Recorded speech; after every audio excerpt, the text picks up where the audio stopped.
as he comes to confirm that Muhammad is true. So all the Muslim sources agree with Pastor Joe, exposing our friend Joe as someone, his name was Joe too, right? Yeah, no, Peter, I think. Peter, I'm sorry. Exposing Peter is someone either is ignorant about what the Quran says or is being deceptive and is using taqiyya, concealment again. I don't know him personally, so I'll give him the benefit of the doubt and say he was simply ignorant of what his Islamic authority said. By the way, do you know of any English translation that's commonly out there that starts these verses out with "and"? Not I haven't seen one. I don't know. I'm going to check here. He's going to check right now. But you know, the Muslim translators, as we've proved before, are not always very honest, and they tend to gloss over things which they don't want Westerners to see. And so right now they're checking other. You found one. We're looking at 10 translations. We're looking at 10 translations. The only one that's translated other than by the star is Khalifa, who's a heretic. Muslims recognize as a heretic, and he says, "As the stars fell away." Sure, that's as not the even stars and. fell away. He doesn't understand it to mean wa. I mean and. He didn't understand the conjunction wa to mean and. As the stars fell away. And in the context, as the stars fall away, why are you saying as the stars? He's appealing to them as witness. Surely as the stars fall, so is Muhammad true. Yeah. And by the way, if you want to check out various translations of the Quran in English, go to www.koranbrowser.com.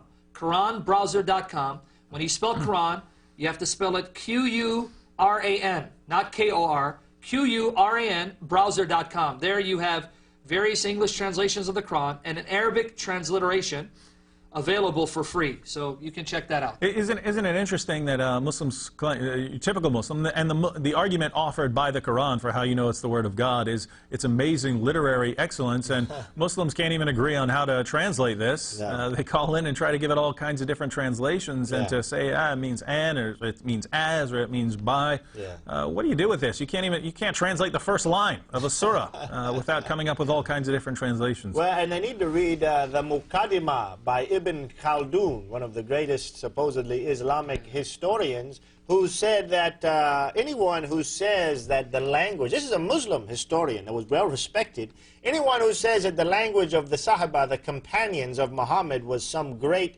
Arabic language that should deserve some peculiar exceptions because that language was somehow heavenly Arabic, is basically wrong. I'm paraphrasing what he said. He said, as a matter of fact, these fellows didn't know Arabic that well. Their language was not well developed, and there were many errors in their language. And as a matter of fact, even Uthman, the third caliph, when he saw the Quran that Zayd ibn Thabit had written and comprised, right? Did he not tell them, well, okay, but this has errors in it?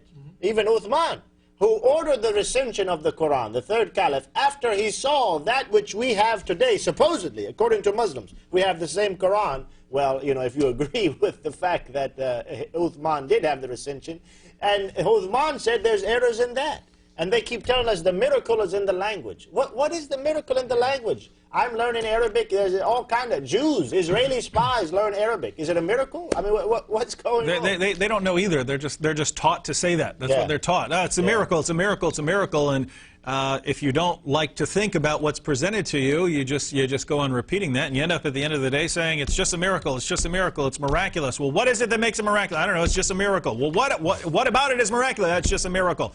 You can say that about anything, my friends. I can give you anything. I can say that Dr. Seuss is a miracle. Yeah. I can say that the Cat in the Hat is a miracle. Look how easy it is to memorize. Did you know there's a miracle on 34th Street? Yes, there indeed. in New York. You need to go right check there. that out. I'm going to head down there. That's a great film, by the way. The original black and white version from 1947. That's the best. Anyways, okay, I've got them stumped. Let's go to the next caller right now. Welcome. You're on the air with Jesus or Muhammad. Hello, you're on the air. Jesus or Muhammad, you're on the air. Hello? Yes, Hello. welcome to our program.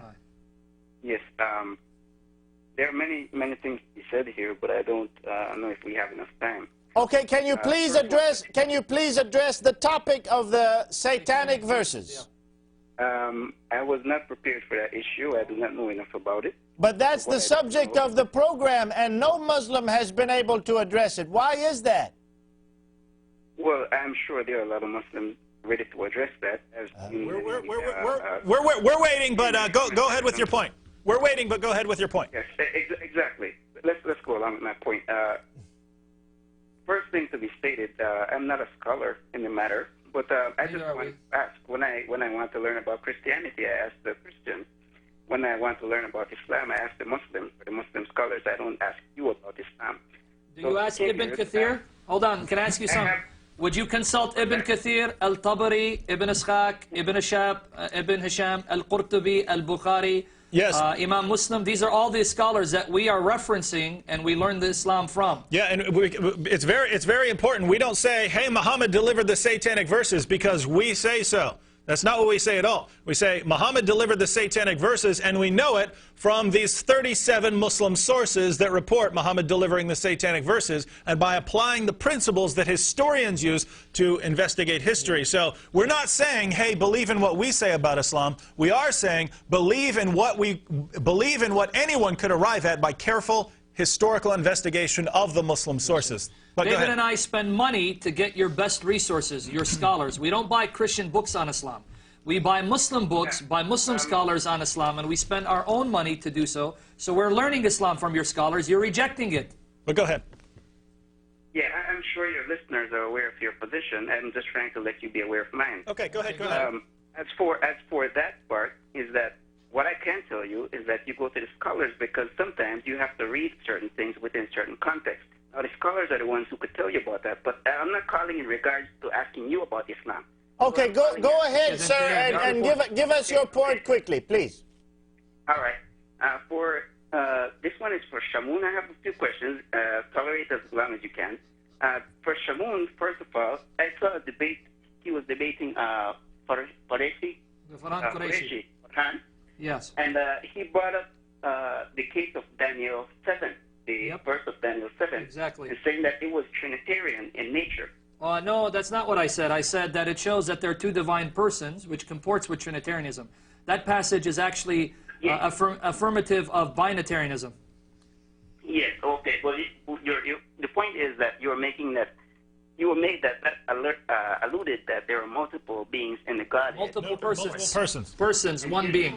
You use verse 13 where you said, and you use the last part of verse 13. Sorry, the first verse 13 where it said, and there was one like the Son of Man coming in the clouds of heaven. Exactly. And you said he was given authority, glory, sovereign power.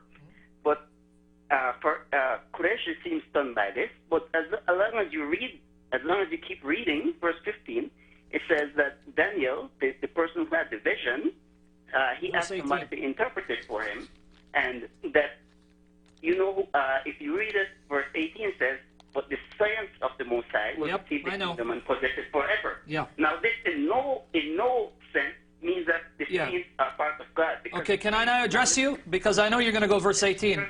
You didn't hear me. I even said you're going to go to 18. Actually, no, you're distorting the context, because the Son of Man represents the saints of the Most High, in that when he rules on their behalf. They're not one and the same entity. Do you know how you know they're not one and the same entity? Because in verse 14 it says, all nations will serve or worship the Son of Man, which would actually be a violation of the pure worship given to God if this refers to the saints of the Most High. I'm aware of verse 18. Actually, you're assuming that because the saints will receive the kingdom, this somehow conflicts with the Son of Man being a reference to a single individual. You're wrong, because the Son of Man is ruling on behalf of the saints whom he represents, and that perfectly comports with the New Testament, because when Jesus ascended to the right hand of God the Father and sits enthroned,